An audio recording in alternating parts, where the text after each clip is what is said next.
Go ahead. This is Frankie Edgar, UFC fighter. Welcome to the Trevor Airdrie Show.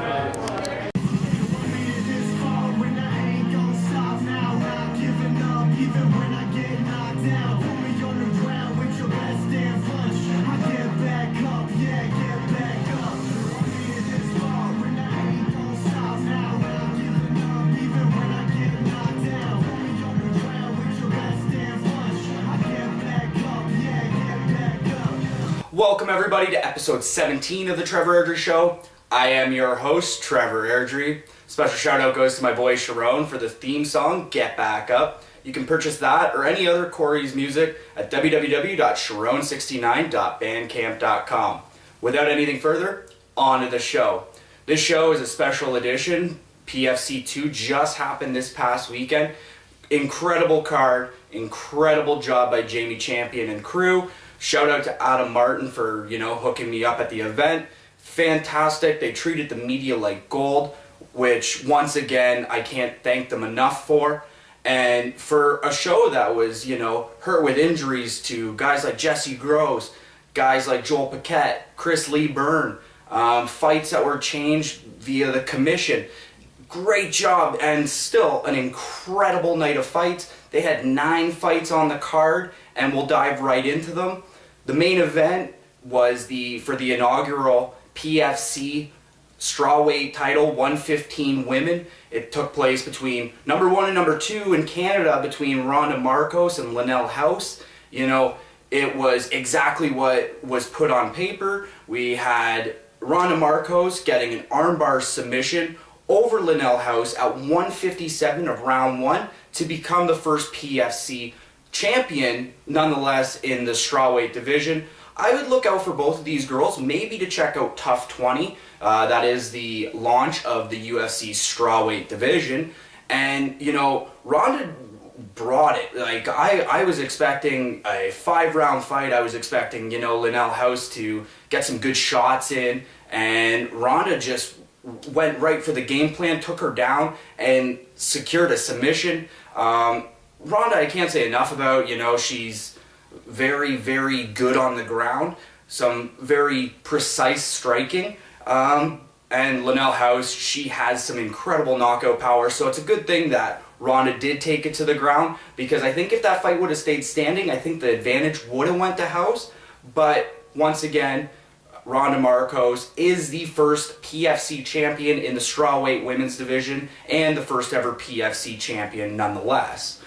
Co-main event of the night was a banger. It featured Ryan Healy against Alex Reese. This is exactly what I thought it was going to be. It was the fight of the night in a lot of people's opinions, and it went really, really close. Ryan Healy beat him 29-28. It was 29-28, 28-29, and 30-27 for Ryan Healy. I don't know what 30-27 was about. I had it 29-28 for Healy. I don't believe he won all 3 rounds, but at the same time, I disagree with the one judge that gave it 29-28 for Reese.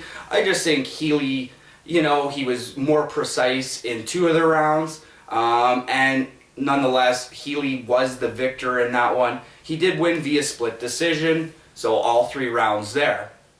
Before that, we had Misha Kirkunov against Martin Dizalette. This was it was a Misha come out special. Misha is one of the best fighters in Canada, and he proved it on Saturday night. He just outclassed Dizalette's via triangle, round 1, 2:36 in. It was the Misha show in that fight, and that's how it all went down.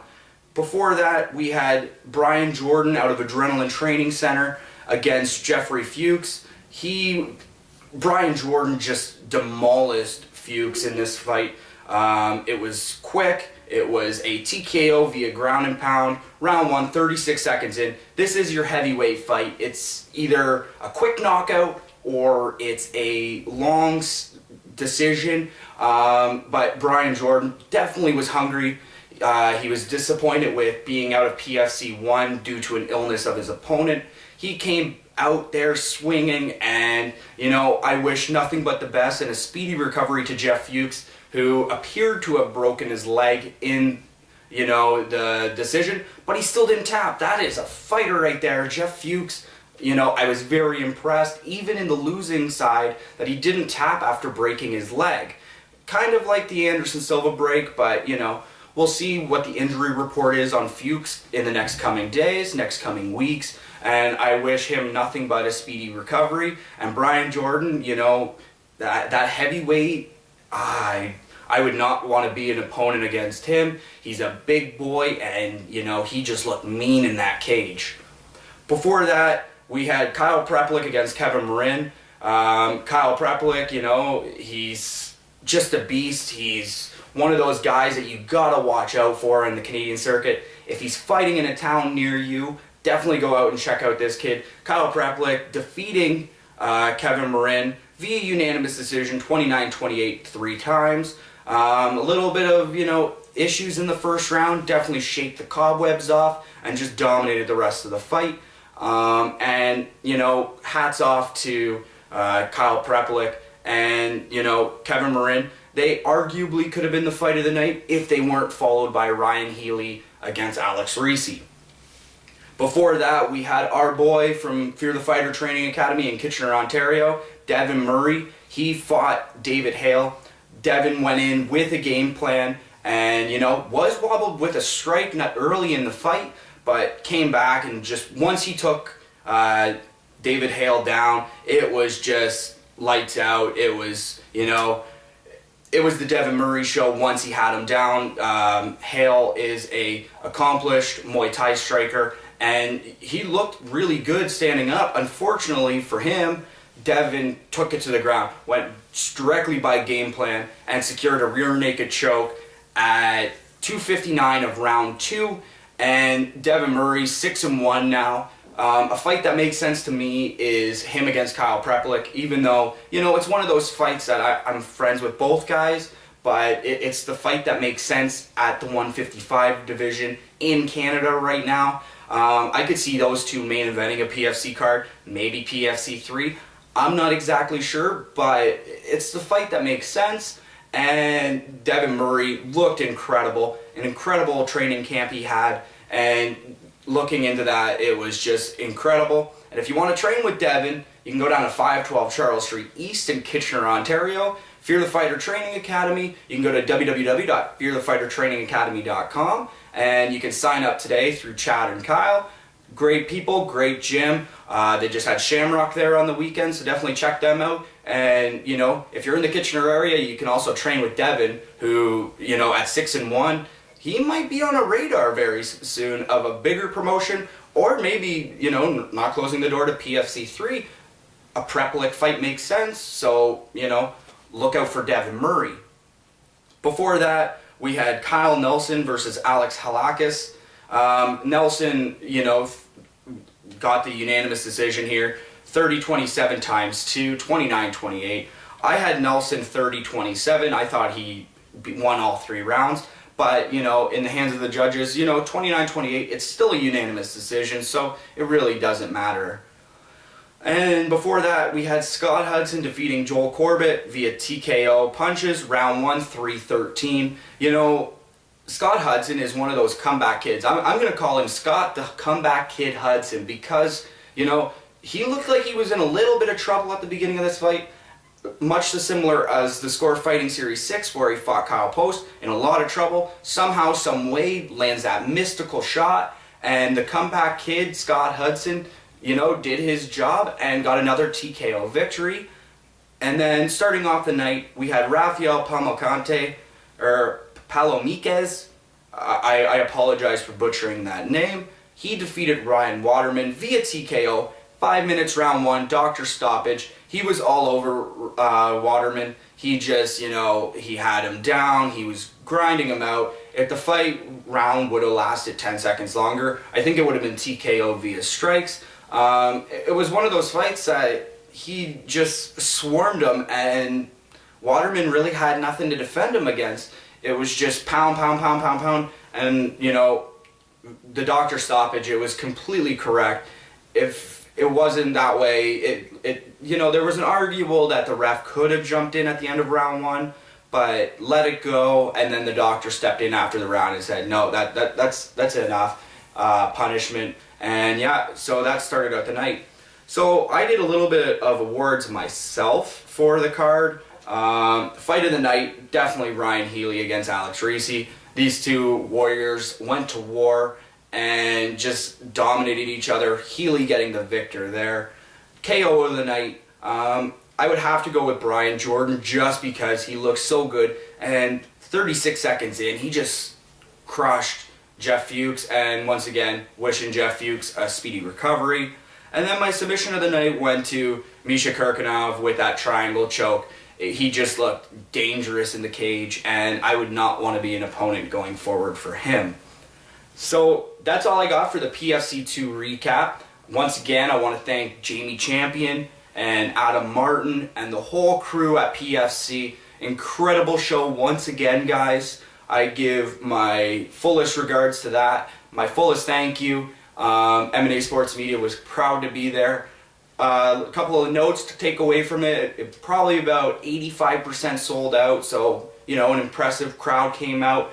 If they come to a town near you, definitely check them out. They're one of those promotions that no matter what hurdles there are, they overcome them. They did everything far above my expectations. Once again, pulled a rabbit out of their hats. Even though the injury plague hit them, they still put on 9 incredible fights, including a title fight, which was absolutely phenomenal and spot on. Some stars in attendance, like Santino Marella from the WWE. He was out there enjoying the fights. So definitely check out PFC 3 whenever it comes out, and hopefully it's at a town near you. And then I'm going to close this show quickly saying there's 2 title fights this upcoming weekend.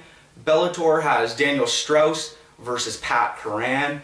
That's going to be a tough fight. I'm going to be very excited for that fight. I'm leaning towards Pat Curran, but I'm not counting Daniel Strauss out. Both of them are warriors, and I expect a great fight from the Bellator promotion on Friday night. And then Saturday, we got UFC 171. Incredible card there. We are crowning the first welterweight champion, new champion since 2008, since GSP relinquished the title. Robbie Lawler, Johnny Hendricks. I'm taking Lawler via first round TKO. And co-main event, Carlos Condit versus Tyron Woodley. I'm taking Woodley via probably a decision, I'm thinking there, because both those guys are really hard to, finish. And then the fight I'm most excited for this weekend is Jake Shields versus Hector Lombard. Shields, a former Strikeforce champion. Hector Lombard, a former Bellator champion. And I'm taking Jake Shields to win that one. Probably second round. I'm not sure if it's going to be a submission or a finish, but I'm going to say second round Jake Shields. And that's a guy you got to look out for, Jake Shields. Everybody's making a big deal about Lawler, Hendricks, Condit, and Tyron Woodley. Well, Jake Shields holds a win over Carlos Condit. He holds a win over Tyron Woodley. And he holds a win over Robbie Lawler. The only guy he hasn't beaten there is Johnny Hendricks. So if Hendricks emerges the winner, I would say, why not Jake Shields? It makes sense. And Jake Shields is on a 3-fight winning streak. If he beats Hector Lombard, that's a 4-fight winning streak because the loss to Ed Herman was deemed a no contest. So definitely, there's a lot of welterweights on this card. I'm very excited about the welterweight division.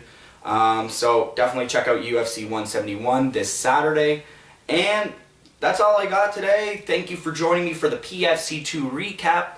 Thanks goes to Corey Sharon for the theme song, Get Back Up. Purchase his music, www.sharon69.bandcamp.com. Special thanks to Jamie Champion, Adam Martin, and the whole crew at PFC for the hospitality on the weekend. I couldn't ask for anything more from you guys. You guys are fantastic, and I'm very excited for PFC 3. And I gotta also shout out my sponsors, Street Soldier, Sick Swag, Sick Prices. Go to www.strtsoldier.com. Get yours today. Thank you to Johnny Rago for giving me the new Street Soldier hat. love it, and repping the shirt on the show because, you know, the only way you support local MMA is if you support your local companies like PFC, like Street Soldier. Once again, Fear the Fighter Training Academy, Devin Murray, big win at PFC 2. You can go train with him at 512 Charles Street East in Kitchener, Ontario. Or you can go to www.fearthefightertrainingacademy.com to get the class schedule. As well, got to thank M&A Sports Media. You know, I am the A of M&A Sports Media. And there's also a radio show hosted by Jason Kelly and Joe Rizzo, shown on Wednesday nights on M&A Sports Media. So www.mnasportsmedia.com. As well, we gotta thank Inner Circle Agency for bringing Ken Shamrock down. Great job by Paul Bernier and JT Warsh and the rest of the crew at the Inner Circle Agency. And that's all I got. So thank you for joining me on this episode of the Trevor Airdrie Show. Join me next week for a UFC 171 and the Bellator Strauss versus Koran recap. And until next time, dream it, believe it, achieve it. I'm Trevor Airdrie, signing off.